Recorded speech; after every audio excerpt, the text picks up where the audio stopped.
MRO గారు ఏంటి charge తీసుకున్న మొదటి రోజే ఆఫీస్లో మీ పవర్ చూపించారట? అన్నయ్య నువ్వు సస్పెండ్ చేసిన వ్యక్తి నా దగ్గరికి వచ్చాడమ్మా. పాపం కన్నీళ్లు పెట్టుకున్నాడు. అతడి వల్ల నష్టపోయిన ఒక వ్యక్తి నా కళ్ళ ముందు చనిపోయాడన్నయ్య. కన్నీళ్లు ఎన్నిసార్లు తుడుచుకున్నా పోతాయి, కానీ వీళ్ల నిర్లక్ష్యంతో పేదవాళ్ల ప్రాణాలే పోతున్నాయి. అన్నయ్య, మనూరి సమస్య పేదరికం కాదు, నక్సలిజం. నాలాంటి ప్రభుత్వ ఉద్యోగులు వాళ్ల డ్యూటీలు సక్రమంగా చేయకపోవడం వల్ల విసిగిపోయిన జనం అడవిలో వాళ్ల హెల్ప్ తీసుకుంటున్నారు. ఒక వ్యవస్థ ఇక్కడ సరిగ్గా పనిచేయనందుకే మరో వ్యవస్థ అక్కడ పుట్టింది. అందుకే నా పన్నం చేయనివ్వండి. స్నానం చేసి రండి, భోజనం చేద్దాం.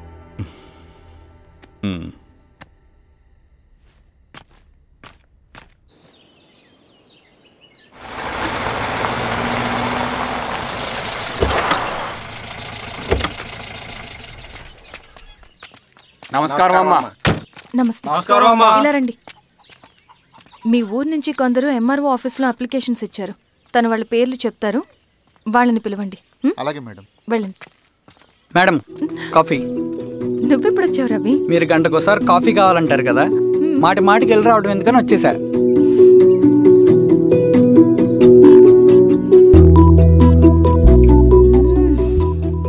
రవి, ఈ కాఫీ కోసమైనా నేను పెళ్లి చేసుకోవచ్చు. అదేంటి అలా అనేసారు? That's a compliment. భలేవారండి బాబు. దండాలమ్మా. నమస్తే. ఇలా ఇవ్వండి. చెప్పండి మీ సమస్యలేంటో. పేరు తలుపుల వీరాంజనేయులు, ఉన్నది 3 ఎకరాల పొలం. చిన్నుపాటి ధనుంజయరావు అనే మహానుభావుడు అందులో 2.5 ఎకరాల భూమిని తన పేరు మీద రాయించుకున్నాడు. అడిగితే నీ దిక్కున్న చోటు చెప్పుకోమన్నాడు. దిక్కులేనాడు కాబట్టి 1/2 ఎకరం భూమి మీదే పెద్ద కుటుంబాన్ని నెట్టుకొస్తున్నాడు. అవునమ్మగారు, ఆ పొలం ఎలాగైనా తిరిగి ఇప్పించేయండి అమ్మగారు. ఆ పొలం కోసం 3 సంవత్సరాల నుంచి తిరుగుతున్నాను అమ్మగారు. వీరబాబు, వీళ్ళందరి దగ్గర కలెక్ట్ చేసుకో. మేడం, దాదాపుగా ఇక్కడ ఉన్న వాళ్ళందరి పరిస్థితులు ఇవే. వీళ్ళ సమస్యలు పరిష్కారం కావాలంటే మాట్లాడాల్సింది వీళ్ళతో కాదు మేడం, మన ఊరి పెద్ద మనుషులతో. ఇందు మూలంగా 50 మంది గ్రామ ప్రజలకి తెలియజేయదేవనగా శ్రీరామగిరి గ్రామ పంచాయతీ మోతుబరి రైతులు, సన్న చిన్నకారు రైతులందరూ రేపు ఉదయం 10 గంటలకి ఎంఆర్ఓ ఆఫీస్ దగ్గరికి రావాలా.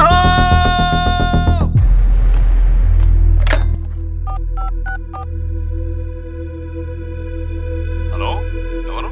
నమస్తే బాబాయ్, నేను ఈశ్వర్ రెడ్డి. ఎలా ఉన్నావు? బాగున్నా.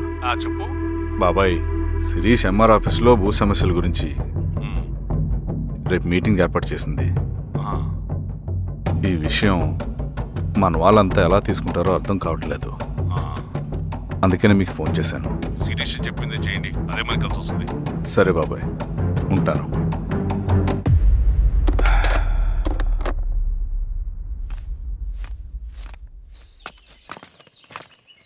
నమస్తే మేడం. నమస్తే అమ్మా. కూర్చోండి.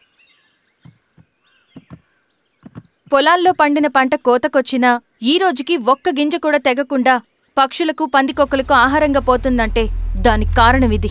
ఈ ఊరికి పట్టిన దౌర్భాగ్యం మీరు చేసిన అక్రమాల చిట్టా. కడుపు మంటతో ఉన్నవాళ్లు మీరు చెప్పిన కూలీకొచ్చి ఎందుకు పనిచేస్తారు? దౌర్జన్యాలు చేసి దిక్కున్న చోట చెప్పుకోమన్నారు. ఇప్పుడు అడవే వాళ్ళకి దిక్కైంది. అది ఎవరి తప్పు? మొత్తం 100 ఎకరాల పైచిలుకు భూమి వాళ్ల దగ్గర దౌర్జన్యంగా లాక్కుని ఇన్ని సంవత్సరాలుగా మీరు అనుభవిస్తూ ఉన్నది. మీ అంతట మీరుగా తిరిగిచ్చేస్తారా, లేదా చట్టం ఎలా పనిచేస్తుందో మీకు చేసి చూపించమంటారా? అలా చేయండి మేడం. నువ్వు ఆగవయ్య నరసింహులు. ఏం చేయాలో మా ఎంఆర్ఓ గారికి బాగా తెలుసు. అట్టా కానివ్వండి అమ్మా. ఇస్తే మీ పొలాలు ఇవ్వండి, మా వివం. మీ పేరేంటి? సామిరెడ్డి. రూల్స్ ప్రకారం వెళ్తే మీ మొత్తం పొలం పోతుంది. కూర్చోండి. సామిరెడ్డి కూర్చో.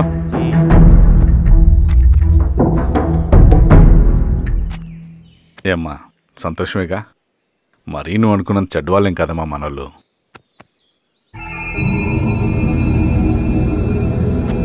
పదనాన్న. నమస్తే. పెద్ద ఆయన చెప్పాడు, అంతా మన మంచికే. పోను పోను నీకే అర్థం అవుతుంది.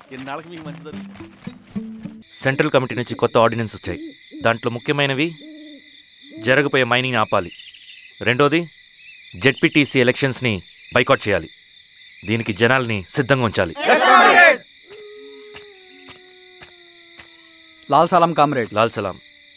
ఏంట్రవి, శ్రీరామ్గిరిలో భూస్వాములందరూ దేవుళ్ళైపోయారంట, పేద ప్రజలకంతా వరాలు ఇస్తున్నారంట, ఏంటి సంగతి? అవునన్నా, నేను కూడా ఆశ్చర్యపోయాను.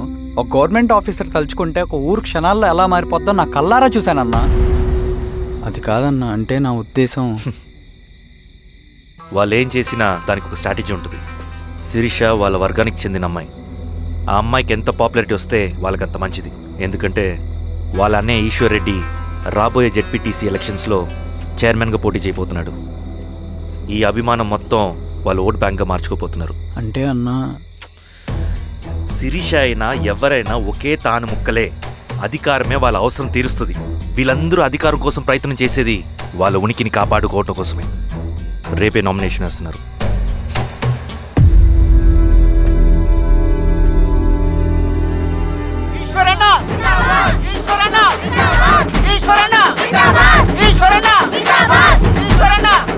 గారు మీ సపోర్ట్ మాకు కావాలి.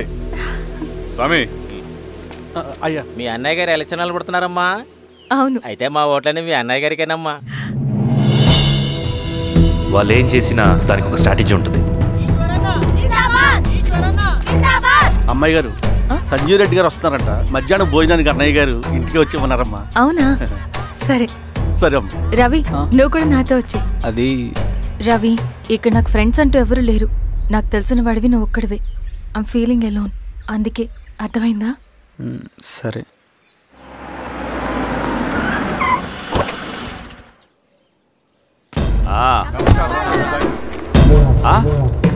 సురా, బాగున్నావా? నమస్తే చెన్నారెడ్డి. నమస్తే. బాగున్నారమ్మా? సుబ్బారెడ్డి, పదండి. ఊళ్ళో మనోళ్ళంతా బాగున్నారు కదా ఈశ్వరా? అంతా బాగున్నారు బాబాయ్. సంతోషం.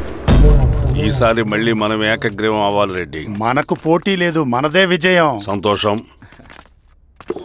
కూర్చోండి.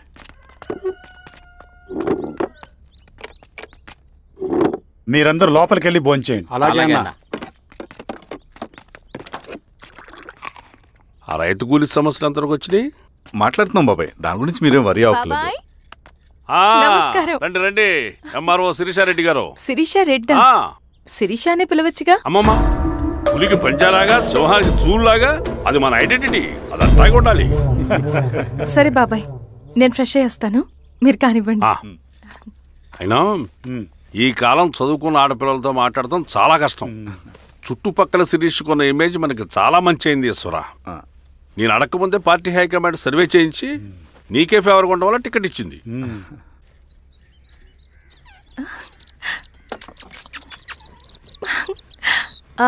అనేవాళ్ళు ఎక్కడ? బయటికి వెళ్ళారమ్మా. ఓ, బయటికి వెళ్ళారా? రవిని పిలు. అలాగే మేడం. రవి, రా రా, కూర్చో. పర్లేదు మేడం. మేడం ఏంటి? శిరీషానే పిలవచ్చుగా. అది కాదండి, ఎవరైనా చూస్తే. కూర్చోవయ్యా. ఇది ఆఫీస్ కాదు రవి, మా ఇల్లు. వడ్డించు. సరే అమ్మా. రవి, అడవిలో నక్సల్స్ ఎక్కడుంటారో తెలుసా నీకు? ఏంటి శిరీష? అడవిలో నక్సల్స్ ఎక్కడుంటారో తెలుసా నీకు? ఎందుకు శిరీష గారు? తెలుసా తెలీదా? నాకెలా తెలుస్తుందండి? చూచాయిగా ఆయన తెలీదా? సరే, ఎక్కడుంటారో నాకు ఐడియా ఉంది. సాయంత్రం ఇద్దరం కలిసి వెళ్దాం. అది కాదండి. నువ్వు వస్తున్నావు అంతే, తిను. ఇది ఎక్కడ కూడా రా బాబు. సడన్ గా నక్సల్స్ అంటుంది, అడువంటుంది. కొంప తీసి నా మీద అనుమానం వచ్చిందే ఏంటి? రవి, ఇక్కడే ఆపొకసారి. ఎందుకు ఇప్పుడు ఈ టైంలో అడ్వెంచర్లు? ఇప్పుడు జరగరాంది ఏమైనా జరిగితే రేపు మీ అన్నయ్యకి తెలిస్తే బాగోదు. రవి, చుట్టూ చూడు. పైన వెన్నెల, పక్కనే అడవి. ఎంత బ్యూటిఫుల్ గా ఉందో. అవునా? అవునా ఏంటి? అసలు ఎప్పుడు చూసినా ఎందుకల్లా డల్ గా ఉంటున్నావు? కాలేజీలో ఇలా ఉండేవాడివి కాదు కదా, ఏమైంది? అది ఒక్క నిమిషం. హలో మేడం, పేషెంట్ కి అర్జెంట్ గా ఏ పాజిటివ్ బ్లడ్ కావాలి మేడం. రవి, అర్జెంట్ గా హాస్పిటల్ కి పోనీ. ఏమైంది? పోనీ. రండి మేడం, ప్లీజ్ రండి. పోలీసులకి నక్సల్స్ కి కాల్పులు జరిగాయి. ఆ కాల్పుల్లో గూడెం కుర్రాడు ప్రాణాపాయ స్థితిలో ఉన్నాడు. తన బ్లడ్ మీ బ్లడ్ సేమ్. ఆ బ్లడ్ గ్రూప్ మా హాస్పిటల్లో లేదు. అందుకే మీకు కాల్ చేశాను. ఓ అవునా? అవును మేడం. పదండి డాక్టర్. Thank you madam.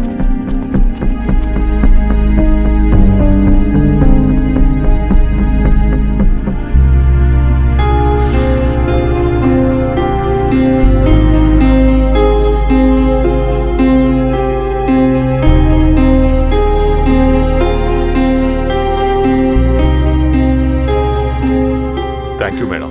పర్లేదు డాక్టర్. ఇప్పుడు అతనికి ఎలా ఉంది? తను స్పృహలో లేడు మేడం. రవి, నీ దగ్గర మనీ ఉందా?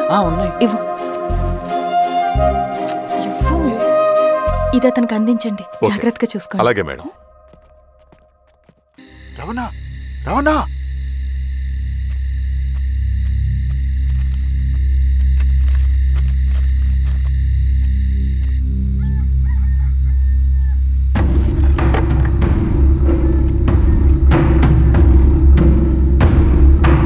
బాబాయ్, బాబాయ్, ఏంటి ఈ టైంలో వచ్చావు?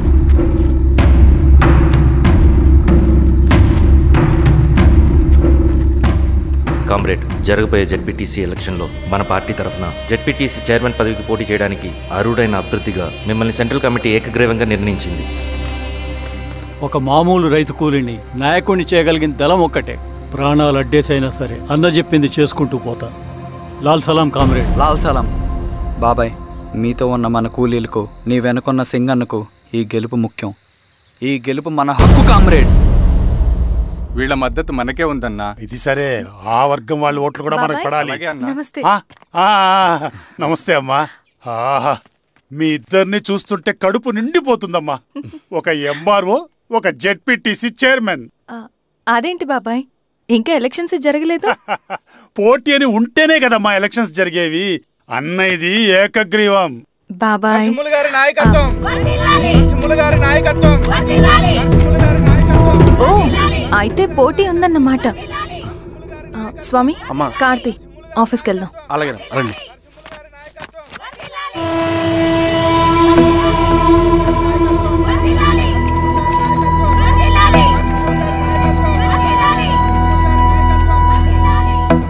నమస్తే. మొన్నటి వరకు కూడా కూలీ రేట్ల విషయంలో కొంచెం ఆటవిడుపుగా ఉందామని అనుకున్నాం. ఇప్పుడు ఆ అవసరం లేదు. ఎందుకంటే చట్టసభల్లో మీతో పాటు కూర్చునే అవకాశం మాకు వచ్చింది. అంబేద్కర్ కలలు ఇప్పుడు నిజమవుతాయి. పదండిరా.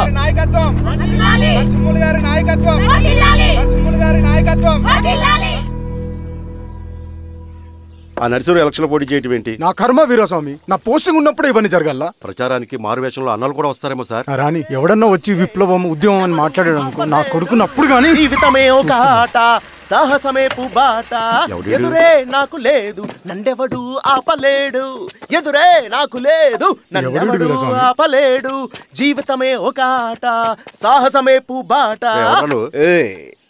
ముసుగు మీద చేయేస్తే మడత పెట్టి కొడతా. నువ్వా? ఎవడరేడు? ఈ తెల్లని గుర్రం శాంతికి సంకేతం, ఈ నల్లని బట్టలు న్యాయానికి చిహ్నం, ఈ ఎర్రని రంగు విప్లవానికి నాంది, ఈ కొరడ శిక్షా స్మృతికి చిహ్నం. చిరంజీవి చెప్పించాడు. నాగలి గుర్తుకేయాలి ఓటు. నాగలి నాగలి గుర్తు మీద ఓటేయాలి.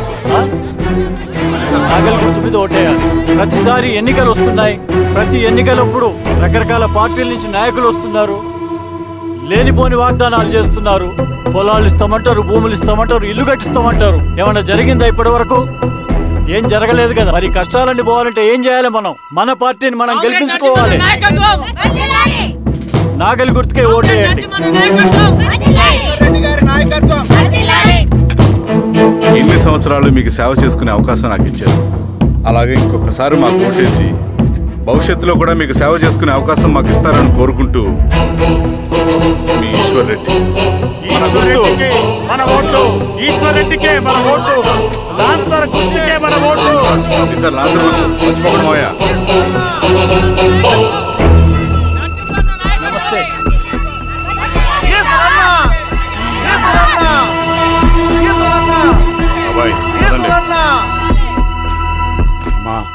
కదా లాంతర్ గుర్తు. అలాగే. కూలీ రేట్లు పెంచమంటే పెంచడం, ఎలక్షన్లో డబ్బులు మాత్రం పంచుతారు. ఏ మనుషులో.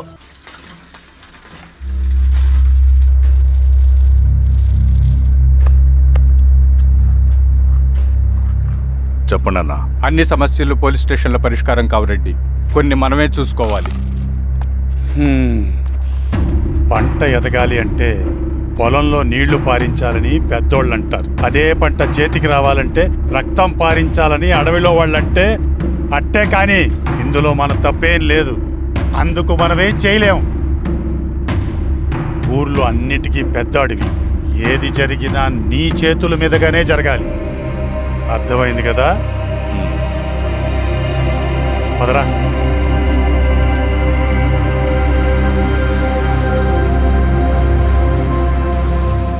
బియ్యంలో రాళ్ళున్నాయి, ఏరేయాలి.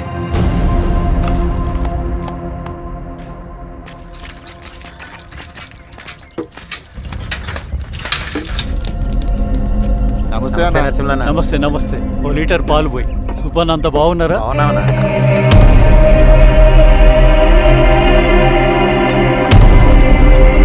వెళ్ళొస్తా. వస్తా.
ఏం దెబ్బ కొట్టావు బారెడ్డి?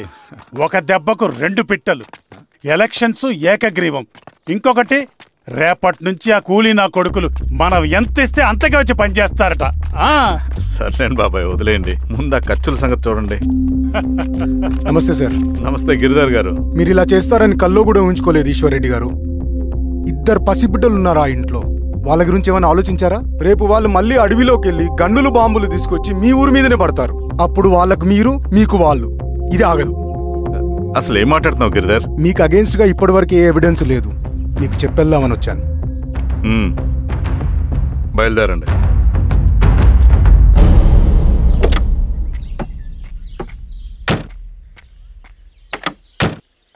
రవి,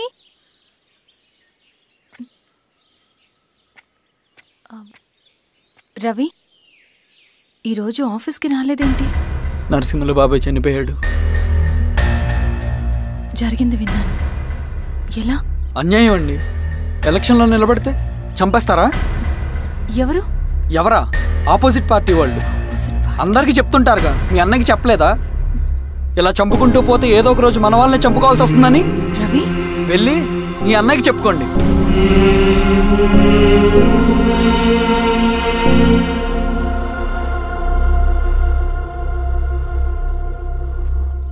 అన్నయ్య, నీతో మాట్లాడాలి. ఏంటమ్మా? ఎందుకు ఇలా చేసావన్నయ్య? ఊరంతా సరే, నువ్వు కూడా నన్ను తప్పడుతున్నావమ్మా. ఇందులో తప్పు పట్టడానికి ఏముందన్నయ్యా? నిన్న నా కళ్ళతోనే చూశాను. స్వామి కారా దానికి కదా.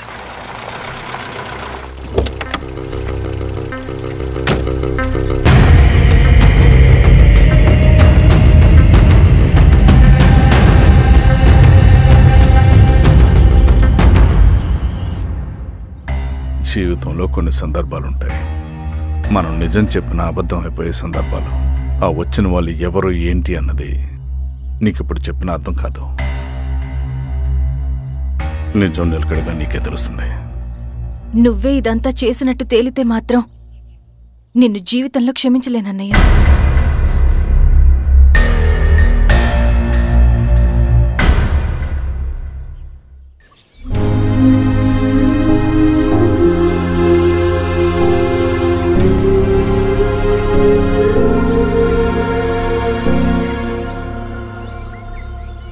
కామ్రేడ్ నరసింహన్న అమరే!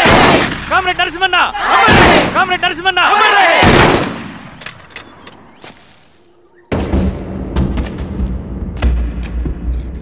ఇలా జరుగుతుందని ఊహించలేదు. ఇవాళ నుండి వాళ్ళ కుటుంబ బాధ్యతలన్నీ మన విప్లవ సంఘమే చూసుకుంటుంది. రవి అన్నా, ఇది వెళ్ళి వాళ్ళ కుటుంబానికి అందివు. సరే అన్న. ఈ రోజు నుంచి ప్రతి నెల మన తరఫున సహాయం అందుతుందని చెప్పు. అలాగే. నేను చెప్పానని చెప్పు. అన్నా, ఊరంతా భయం గుప్పెట్లో ఉందన్నా. మరి మన నరసింహన్న ప్రాణత్యాగానికి అర్థమేంటి కామ్రేడ్? భయపడటం వల్ల పనులు జరుగుతాయని వాళ్ళు నమ్మితే వాళ్ళకంటే ఎక్కువ భయపడగలుగుతానని వాడికి తెలియాలి. లాల్ సలాం కామ్రేడ్! లాల్ సలాం కామ్రేడ్! లాల్ సలాం కామ్రేడ్! లాల్ సలాం కామ్రేడ్! లాల్ సలాం కామ్రేడ్! లాల్ సలాం కామ్రేడ్!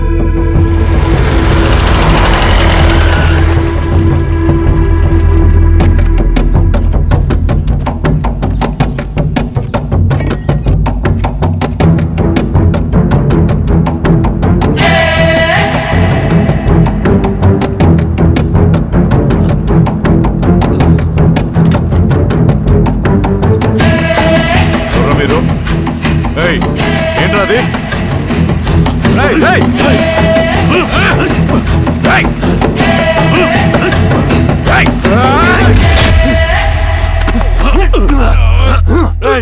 ఎవరురా మీరు? ఏం కావాలి?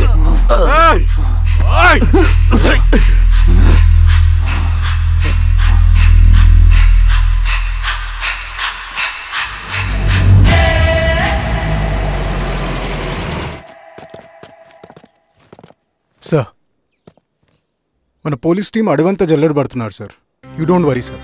చూడు ఇన్స్పెక్టర్, సాయంత్రంలో పేశ్వరయ్య ఇంట్లో ఉండాలా. వాడికి ఏమైనా అయితే మీ డిపార్ట్మెంట్లో ఏ ఒక్కడిని విడిచిపెట్టను నేను.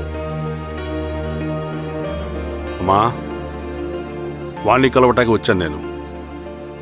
ఇంతలో ఇలా జరిగిపోయింది. నువ్వు ధైర్యంగా ఉండమ్మా. సార్, ఈ కంప్లైంట్ మేడం సైన్. ఇదిగో, దీని మీద సంతకం పెట్టమ్మా.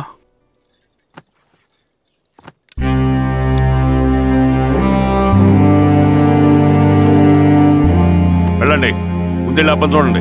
సార్.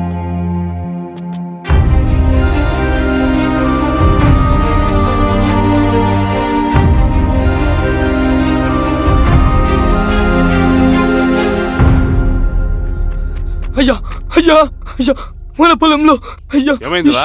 ఈశ్వర్య శవం శవం శవం. చల్లారెడ్డి, ఆ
ఊరుకోమ్మా, ఊరుకో. నలుగురికి మంచి చేయాలన్నది మీ అన్నయ్య కళ. అలాంటి వాడిని పొట్టను పెట్టుకున్నారు. ఆ కళ మధ్యలోనే ఆగిపోకూడదమ్మా. ఇందులో సంతకం పెట్టు. బాబాయ్, మీ అన్నయ్య ఆత్మ శాంతించాలంటే నువ్వు ఈ పని చేయక తప్పదమ్మా. కానీ బాబాయ్, నేను ఈ పరిస్థితుల్లో... అమ్మా, పరిస్థితులు చక్కబడాలంటే మనం పవర్లో ఉండాలి. ఇదిగో, నువ్వు పెట్టిన ఒక్క సంతకం చాలా మంది జీవితాలు మార్చింది. నువ్వు పెట్టబోయే ఈ సంతకం ప్రజాస్వామ్యాన్ని బతికిస్తుంది. పెట్టమ్మా.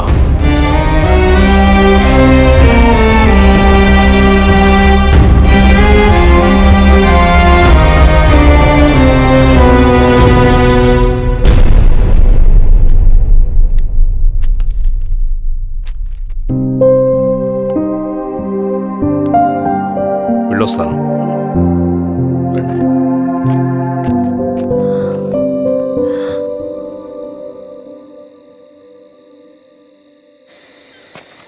లాల్ సలాం కామ్రేడ్.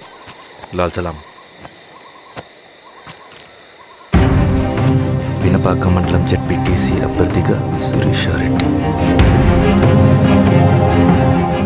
రవిని పిలిపించు. లాల్ సలాం కామ్రేడ్. లాల్ సలాం. ఎంఆర్ఓ శిరీష ఈ ఎలక్షన్ నుంచి తప్పుకోవాలి. ఏం చేయమంటావు అన్నా? శిరీషాని ప్రజాకోర్టులో హాజరుపరచాలి. అది నువ్వే చేయాలి. అన్నా, ఎక్కడికి పోతున్నాం మనం? సమసమాజ స్థాపన వైపుకు.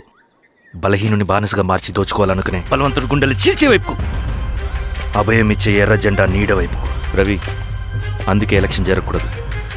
గెలిస్తే మనమే గెలవాలి. డబ్బు, కులం, రాజకీయ కండబలం, సానుభూతి ఓట్లు కానీ గెలవకూడదు.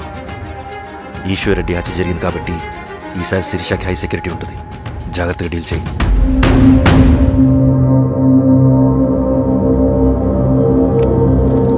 ఇక్కడ విప్లవ లక్ష్యాలకే తప్ప ఎమోషన్కి చోట్లేదు రవి.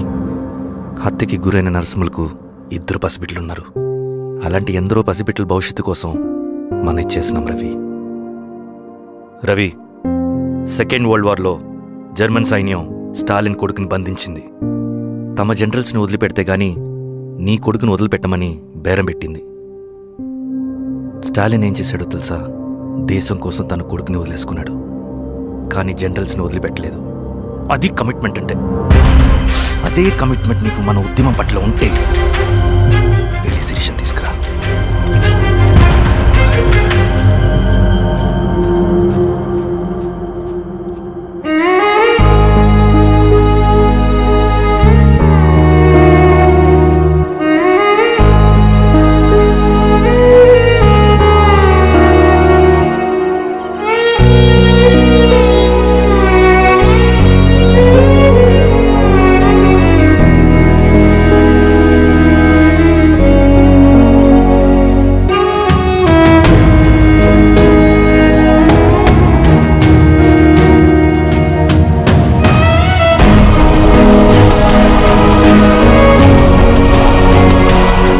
అదే కమిట్మెంట్ నీకు మన ఉద్యమం పట్ల ఉంటే వెళ్ళి శిరీష తీసుకురా.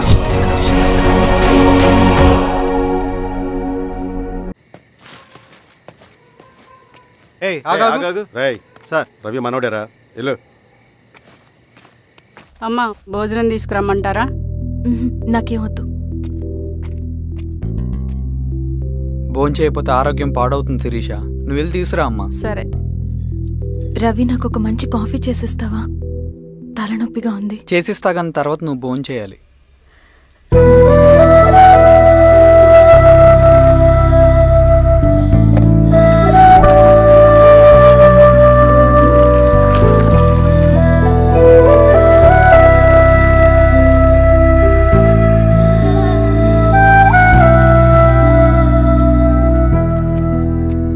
మీరేంటిలా?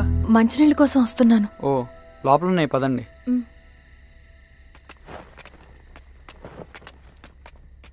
ఇదిగోండి మంచినీళ్ళు.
పదండి. సార్ ఏమైంది సార్ సార్ ఏమైంది సార్ సార్